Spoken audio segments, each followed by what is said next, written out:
What's up, guys? I'm just a gamer, and I'm back with my first impressions of the First Descendant. Now, I know probably reviews are already out, and other previews have gone on to say what I'm gonna say, but I just wanted to give my 2 cents, my feelings on it. So, I've only spent like a good couple of hours with the game, on stream and off stream, and let's start with the good. I think the main selling point of this game is its design and its look. The characters, the world, like everything just like looks really cool. I don't know if that's like a weird thing or how to a weird way to phrase it, but that's just it. Like the characters, the powers, everything looks just cool. It looks really nice. And I think that's like the biggest selling point of this game. And then moving on, I would say gameplay wise, the game feels like I've only been able to play one character because of something I'll get into later. But yeah, the game feels really solid, responsive. The powers feel good to use, and I'm playing on PS5. So with the DualSense, it like the haptic feedback when you're like shooting your gun feels fantastic. Feels great. Machine guns have that frenzy, and then when you're like pulling on a sniper shot, it's like that little uh the DualSense for this game is really doing a good job at making me feel those shots, and it feels really good. So I would say that the gameplay is really solid, and then from there I would say that I think it has a really good way of just seamlessly integrating players and their missions. Like going around, you can activate missions and just go on solo, but like you can also just, if you see some people fighting, just shoot an enemy and you'll automatically be pulled into that mission unless it's already full, like there's a full group in there. So that's really nice. I really appreciate that. But it does sometimes get in the way of like if you're just trying to get somewhere and you like shoot a mob that you thought was just a roaming mob, but it's actually part of a quest line, then you're pulled into that quest line and it's just like, oh, like I kind of feel like I have to finish that. I mean, you could obviously abandon and just keep going, but at the same time, it's just like, oh, I mean, started, it might as well. Because like all the missions so far, they're not that long. They're all like maybe 2-3 minutes. I think even like the sieges, like the longer missions. I don't know. I forget sieges. I forget what they're called, but they only last about like 10 minutes maybe at the most. At least the ones I've played so far. Again, I'm not that far in, so who knows? Maybe they get longer. But yeah, like that seamlessness is a good, but at the same time it's just like a little like, oh, I entered something I didn't mean to. So there is that. So overall, the game looks great, the game feels great, plays great, and the connectivity of seamlessly going into missions feels good. I will say that. Now let's move on to the things that I'm a little worried on. Now, as I said before, the game looks great and feels great, but there have been some technical problems I've witnessed, and they have already reported that already at this point. There's some frame drops, kind of severely at some points, and there have been some pop-in, but the pop-in is, at this point, given par course for games like this. But the main thing is like the drop in frame rate. And I know, again, they've already like addressed this, and like I think for PC players, they even said like, hey, delete and re-download the game to like fix it. And I think the same thing for PlayStation people, or I don't know, but I mean, it's not great, but it's not game breaking. It's not like horrible. It's not consistent. It's not like it's like a constant. So it's not that bad, but there are some technical issues with the game going with frame rate and some pop-in. And then I will say also that personally, I'm not that big of a fan of the UI. Like when I say like the pause screen, like your inventory system, it's like very like, even though it's like it looks like it's made for PC, even on PC, I think I would find this wonky and a bit just bloated and cumbersome, because the way you have to like grab things, drag them, or like just click and click, it's like too many steps, and then there's like no way for you to like just, I mean, you can sort through the items, but there's like no best in slot option, which is just make things so much easier. And so there's like little things like that with the UI that I'm just like, the UI is a bit messy for me. I'm not a fan of it. And then also, the game does not do that great of a job of explaining things to you. Like, while going through the game, there's like these things called Master Rank, and Master Rank helps you level up, you know, not just your character, but it helps you like with weapon mods and stuff like that. And for the longest time, I kept seeing, hey, you leveled up Master Rank 2 available. Cool. I go to the menu, I see it, it's full bar, but I can't do nothing. I don't know, like, okay, how do I get to Master Rank 2? Like, I kept racking my brain trying to figure out why, like, this message just kept popping up, and I'm like, I don't know how to do this. Finally, I figured out that there's like a specific area in the headquarters you go to, and you click on this machine, and then it levels you up to the other rank. And it was like, the game didn't explain that. I was like, why did it keep telling me? It was really annoying. And then at that point, I had gotten so far that I could actually like level up twice. I got to like Master Rank 3, and it was just like, because I couldn't figure out how to level up these Master Ranks. So there's things like that where like the game doesn't really explain like certain mechanics and like details that would have been really beneficial. So that's one thing I was also a little like okay on. And then also, again, I'm only a few hours in. I haven't really progressed in the main story besides what I played on stream. And story-wise, it feels a little jarring because like you're just dropped into like this. It feels almost like you're dropped in the middle of a story, like you kind of missed the beginning. Because at least with games like, let's say, Destiny, when you start that game, well, when you start, I don't know how it is now, but when you started that game, it was like you're, you know, from the top. They lean you into things little by little. Here, it felt like they just threw you into the deep end, and that's it. You had like, I'm trying to figure out all these systems and different things all by myself.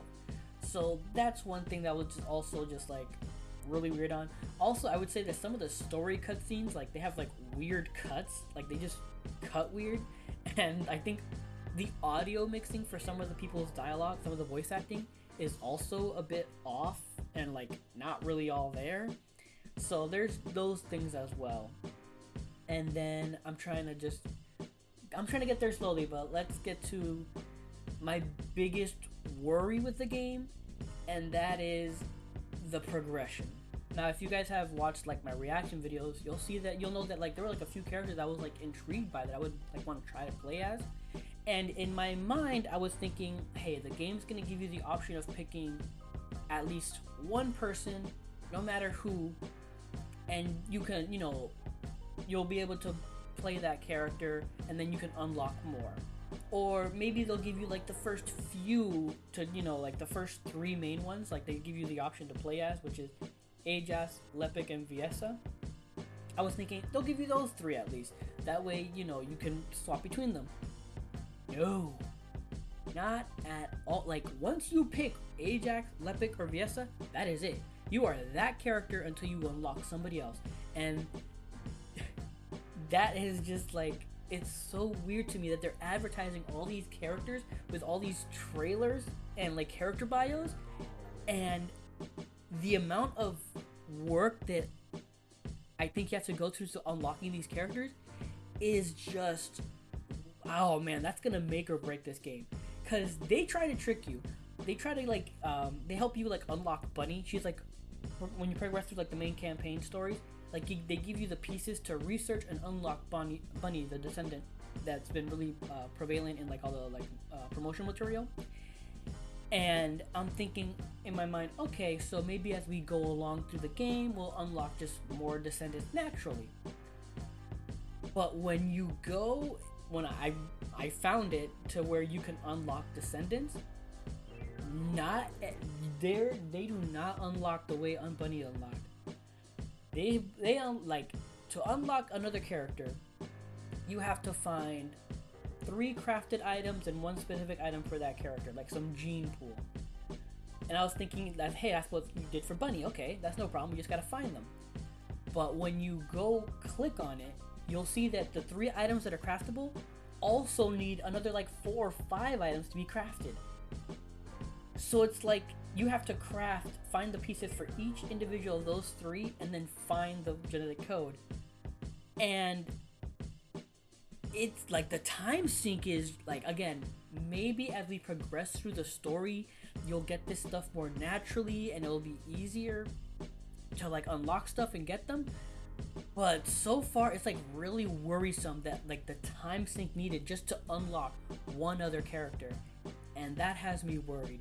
And the other thing that I was like super surprised by is the fact that even when you have all the items, there is a time frame, there's a time to research, like Warframe and EVE Online.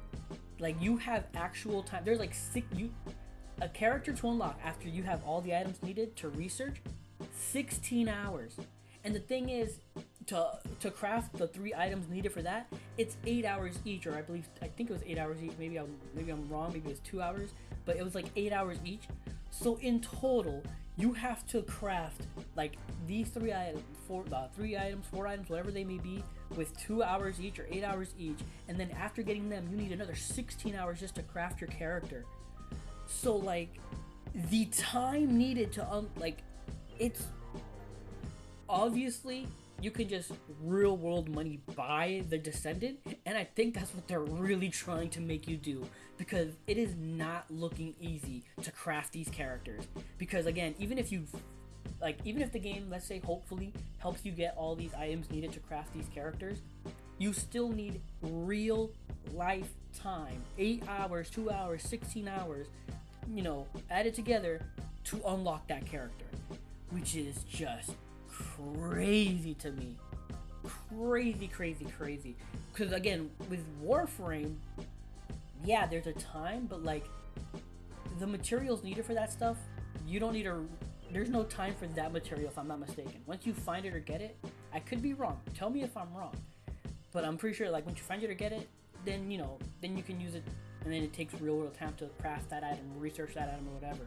But here it's time takes to research the item, the craftable item, plus the time needed for all the other craftable items, plus the time needed once you got all the items to craft your character, is mind-blowing to me. And again, I'm not far enough in the game to really say if it's too much of a time sink. Maybe as we progress through the story, you unlock this stuff more naturally and it's like a lot easier than it seems, hopefully.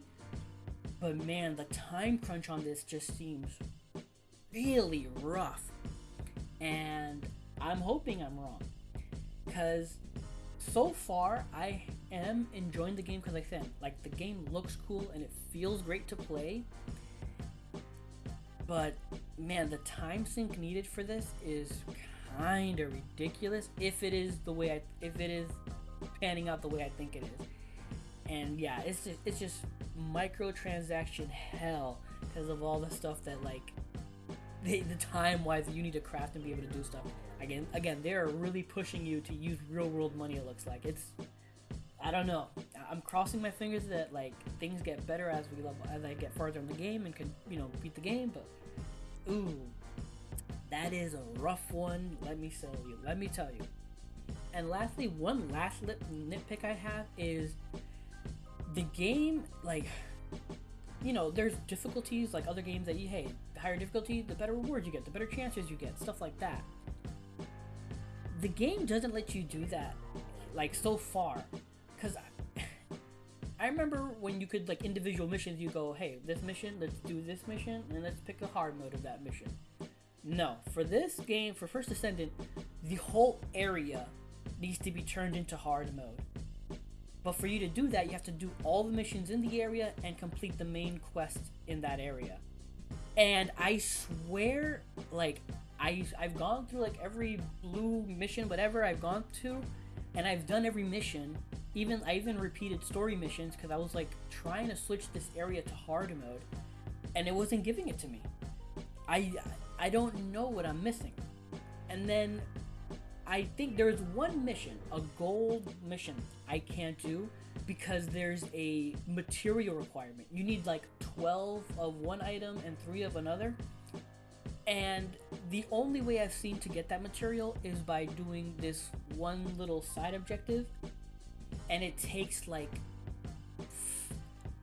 maybe 10 minutes, only because of like it's like a wave based, and like the spawn rate of the enemy that you need to kill, it goes up, and it's like 3 waves, but it takes so long for them to just start coming, and like I've killed them from a distance for so long, and I'm like waiting for them to like spawn more, that it's a little annoying. And then when you break this thing, you get the material needed, but only one of each. So I have to do this mission 12 times to get the materials needed to unlock this last little mission I'm missing in the area, which I'm hoping is what I need to unlock the hard mode, or the unlock hard for that area. Again, it's just the time sink in this is just really rough, and it's gonna make or break this game, honestly, because no matter how good a game may look and how good it may feel, if the time sink is too much and not rewarding enough, people are not gonna stick around. I'll say that, unless again they just buy these characters and all this money straight up. That's all I can say. And yeah, so like, while I am having fun with it, I am hesitant to say that it's, worth the time because of the amount of time it's demanding of you. So I don't know, like, those are just my first impressions. I'm gonna keep playing it. Again, it's free, and I was not gonna do any more reaction videos because hey, the game's out. I can just look at the characters there. But now I know that those like character bios, they're basically window shopping. Like, hey, this is what you want to invest your time in. These are the characters. Check them out so you know what you want to invest your time in. Honestly, that's what it feels like now. But yeah, those are my thoughts. Those are my first impressions. I'm gonna keep giving it a try. I'm gonna keep playing because I'm having fun with it. I am enjoying the mechanics and the combat. I am enjoying it, so I will not lie there. But yeah, a bit rough in my opinion. Maybe it gets better. But again, have you tried the First Descendant? Let me know in the comments down below. I'd appreciate any feedback, thoughts. Have you gone further than me? I mean, what are your thoughts on this? Does it get better? Does it not? Should I just give up now? I would love to hear your thoughts. But yeah, if you haven't yet, please consider subscribing. I really appreciate it. Leave a like. You can follow me on Twitch at twitch.tv/JustAGamerInc, all together in word, or you can click link below. But thanks for watching, and until next time, take care and have a good game.